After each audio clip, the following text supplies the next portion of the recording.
Hello and welcome to a new video. Today we're gonna take a look at, honestly, one of the updates that I don't really think was too crazy, but I was totally wrong.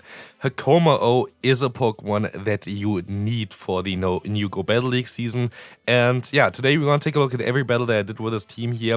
We're going to have a team with Feraligatr, as I said in my Feraligatr video as well. There was a different team that I wanted to try out, and now we're gonna go up against only really decent players. I went 8-2 with this team, which is already great, but one of the losses that I took, which you're gonna see also in the video, was me not paying attention to the battle, which lost me the game because I was watching football at the same time, so sorry about that. But otherwise, we're gonna see here as well how dominant this team is. Also, what you can see as well is that we're going to run Crunch on our Feraligatr. Why is that so? It's mainly because we used it as our say swap, and Crunch is just going to be a little bit better for this role, because you're going to have Pokemon like the Lantern, for example, that wants to come in. And I have to definitely say, I don't regret this choice. I feel like Crunch is going to be the better move if you want to use a say swap. That's my own opinion. There are so many matchups where I definitely did like it, and as we're gonna see here right now as well, we're going to use Brick Break for the first time, which is going to get the defense drop and the opponent decides to forfeit. So, let's talk a little bit about why Hakamo-O might be like one of the biggest upgrades for the season. Here's the thing as well, I played this Pokemon already last season in a team, and it was really good. Like, honestly, this Pokemon was amazing to play. And the issue for this Pokemon was, though, it basically only had two moves. There's Dragon Tail as a fast move and Dragon Claw as a charge move. There are cases like when the Brick Break would have been super effective, it's still going to be doing a little bit more damage compared to a Dragon Claw, but like the difference between Dragon Claw and Brick Break was basically not that huge. Now, you're going to do a little bit less damage because you need more energy in general for Brick Break, but you basically have a secondary mode. So if you're going to end up in a scenario where you have like 2 shields left, and the opponent has like a Pokemon with like low health, all of a sudden like your play is not anymore to go ahead and go for your Dragon Claw in order to try to knock them out with the damage of it. No, your play is to try to get as much damage onto the opponent with a Dragon Tail. And before I did this video and before I did like the team in general, I did not think that this is going to be too impactful, and I was totally wrong. Like, this Pokemon is insane. Honestly, this team is insane. Like, this team going to be everywhere most likely soon. Like, definitely either try to counter it or try to jump on it, because this team is amazing. But yeah, let's move on to the next opponent. Next opponent is going to be Haxorus in the lead. And this, for example, can be one of the times where Brick Break really comes in clutch. Now we can go ahead and go for the Brick Break instead of the Dragon Claw, and where doesn't matter, the opponent's still going to have to use a shield here, but unlike before, we're going to now be able to use our own shield, and we can just go for the full farm down. And so we can go for the realignment, which is really important because the opponent is going to run in the back here the Lantern. And yeah, this was the battle that is going to be a little bit tricky, but we're going to see it here as well. We're going to see the opponent going for the charge move. That's just going to be a serve, so I'm going to be forced to let this move go through. And I have the Crunch now. Crunch is going to be neutral instead of like having a resistant move here. Crunch is going to still get shielded, which is a little bit annoying. Opponent makes a great play here by swapping out into their own Feraligatr. We have a very similar team style here as well. But it's going to be a little bit tricky for us because our Azumarill is going to kind of have to, try to pull some weights there as well. So you're going to try to have to go for a charge move against the opponent's Lantern soon. I can still go for a charge move here because I felt like this is going to be the better play, as I know that the Lantern has some energy. But what you're going to see as well is a little bit me silliness, because I was also not really thinking that I would still get to the Brave Bird in time, but you see me here, I could have went for the Brave Bird. I think I would have won CMP, I'm not too sure about it, but yeah, if I had the Brave Bird I would have won this game. Don't know if it was actually my fault or not, depends on who wins CMP, I'm not too sure about it. Next opponent, we're going to have the Bastiodon in the lead. This matchup is amazing for us, because this is a difference for this Pokemon here, for the Hakamo-O, compared to other Dragon-type Pokemon that you can use in the lead. You're going to resist every move from the opponent, you force the shield from the opponent, they're going to swap out into the Wigglytuff, and with this you cannot know already, it's very likely that they're going to have the Victory Bell in the back. And so we're going to have to try to figure something out here, how to still win against them. And as you can see here, I'm gonna go for a charge move. But what I'm also going to try to do is I'm going to try to align myself correctly. But it's going to be a little bit of a difficult one here. You're going to see that I'm going to go for a Sky Attack, because I feel like Azumarill still has a lot of value. If the opponent actually runs the Victory Bell in the back, which is very likely at this point, I need to keep my Skarmory. And so I have 2 moves stored, and the opponent makes a great play here. They decided to go into the Victory Bell against our Hakamo-O, and this is going to allow them to get a ton of energy. I just have to hope that I can still get to another charge move, and this is going to be very nice for us because now we can get the knockout against the opponent. But we're going to be in a spot now where the Bastion is at 100 energy, which is going to be very difficult because we have our Feraligatr, and Feraligatr is going to be a very squishy boy, but I think we're going to be fine. Bastiodon is doing a ton of damage because we are very squishy, but still Feraligatr is not the squishiest Pokemon ever. It is a squishy Pokemon, but like not the craziest squishiest Pokemon, and so we will be able to reach another Hydro Cannon, get the shield from the opponent, and now I can go for the knockout, which is going to be amazing. Honestly, like this is a team that I would really recommend you to try out. It is a little bit tricky though, because it is still important to keep your lead. Hakamo-O is your most important Pokemon, so keep this kinda healthy, because if you end up losing your lead and the opponent has a Lantern in the back, you're going to be in a very tough spot. That's basically also the loss that we had. Basically, you have to hope that they either don't have a Lantern, but if their team would make sense with their lead to have a Lantern in the back, you have to swap out. Even if it's a neutral one, even if you're going to maybe win this with like a few HP left, you need to keep your Hakamo-O. If they have a Lantern in the back, you're going to be screwed. Here, by the way, the opponent has a Raticate, which is a cool Pokemon. Honestly, I do kind of like this Pokemon a lot. I wish it would be a little bit better. The issue for Raticate is actually not the Pokemon itself. The issue for Raticate is that there's no great Pokemon to really pair it with, which is like my main issue with this Pokemon. But otherwise, you're going to have basically with Raticate one of the best answers for Lickitung, one of the best answers for Feraligatr. Very, very good against a lot of other Pokemon as well right now, because counter is still there in the meta, but like it's not crazy. And you have a lot of bulk on this Pokemon actually, plus return does a ton of damage. But yeah, again, we don't really want to talk too much about Raticate here right now, but it's a cool Pokemon for sure.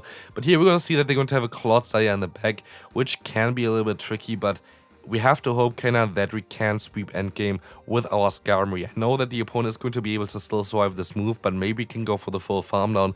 Let's find out here. This looks kinda great for us. Let's see, we cannot go for the full farm down. So now it really depends if Skarmory can do it or not. We will see Skarmory getting the full farm down here, of course. First Pokemon down. Let's see what's coming in next. It's going to be, of course, the opponent's Jellicent. Can we reach the move in time? Yes, we can reach the move in time. And so this is going to be able to connect and get the knockout. And we can even farm down the Raticate. And this is going to be a very good game. Moving on to the next opponent, we're going to have a Dragonair in the lead.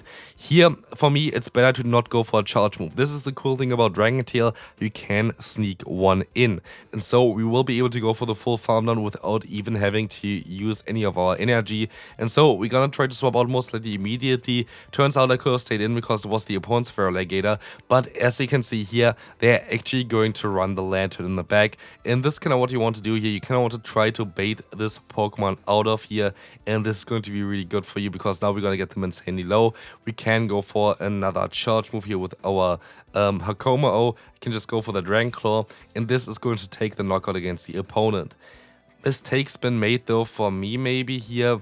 I don't know, actually I don't think I made a mistake, but we just have a backline here right now against us that we cannot really deal with our backline. Like, it was literally just hard walling us the entire way through. So sadly, this is going to be a loss.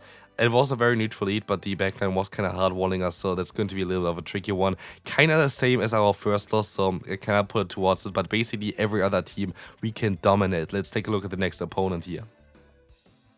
We're going to see that they're going to run the Gallade and swapping this Pokemon in here. I make a little bit of a silly play here. I could have swapped out earlier, I could have used shields, but I decided to go into my Skarmory because I know that they have the Bastiodon. And basically, what I know with this as well is that my Skarmory is my weakest link, and I can just go back into my Hakamo-O here and farm them down. If they go into a different Pokemon, good for me, because I know what Pokemon they're going to have in the back with that, which is going to be, in this case, the Feraligatr, where we can go ahead and go for a Brick Break again, doing more damage with our fast move, which can come in clutch later on.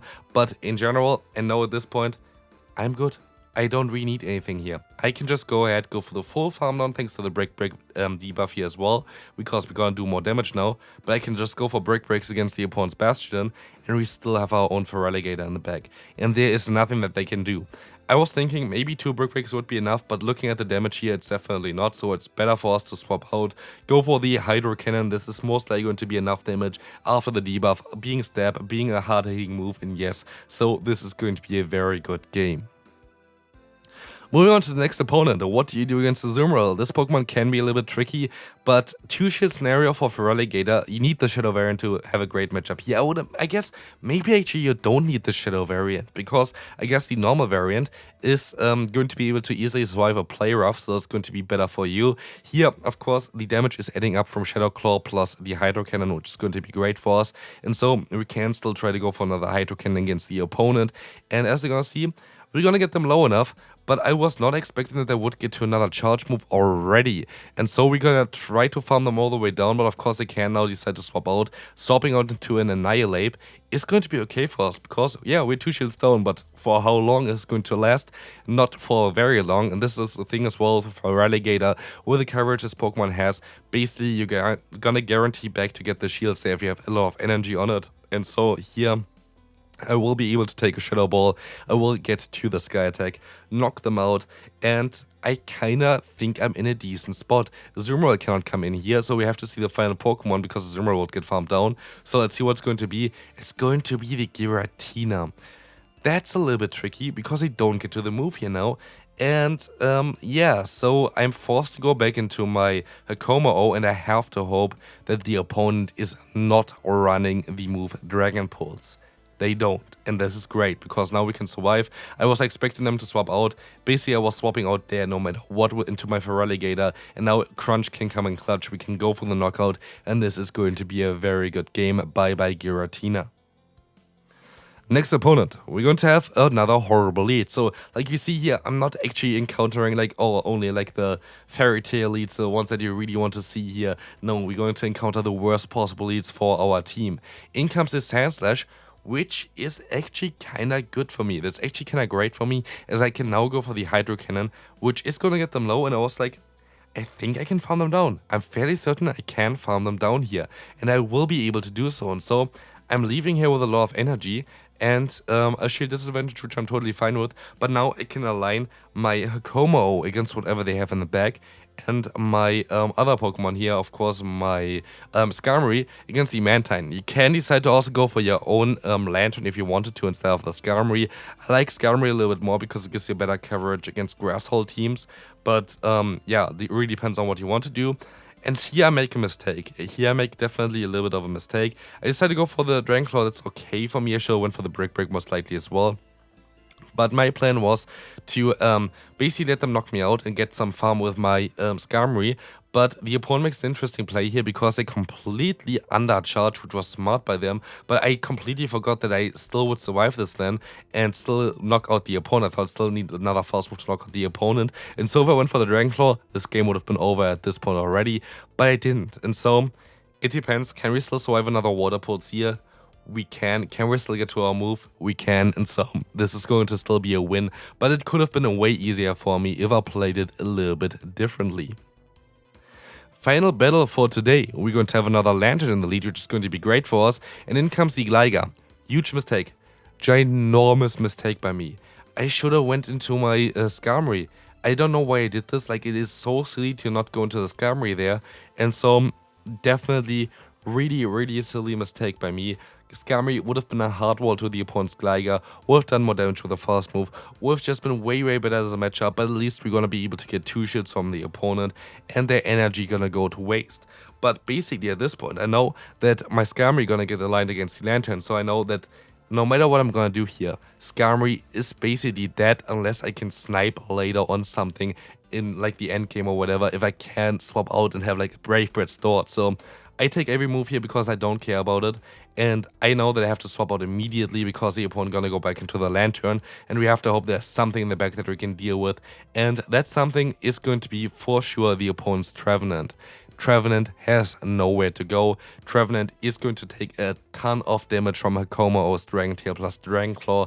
This Pokemon is absolutely insane. So, like, if you have not built a Hakamo-O yet, I would highly recommend it to you. And here we're gonna see, for the end as well, a little bit of a troll, because I went for the Brick Break here. I'm gonna go for another Brick Break, and because I lost this one battle before where I didn't go for the Brick Break with my Skarmory completely out of no reason, I kinda want to win a game against Lantern with a Brave Bird. So sit back, enjoy, and that's going to be it for this video. Hope you enjoyed it. If you did, feel free to leave a like and subscribe if you haven't already. And I hope you have a great rest of your day. Bye bye.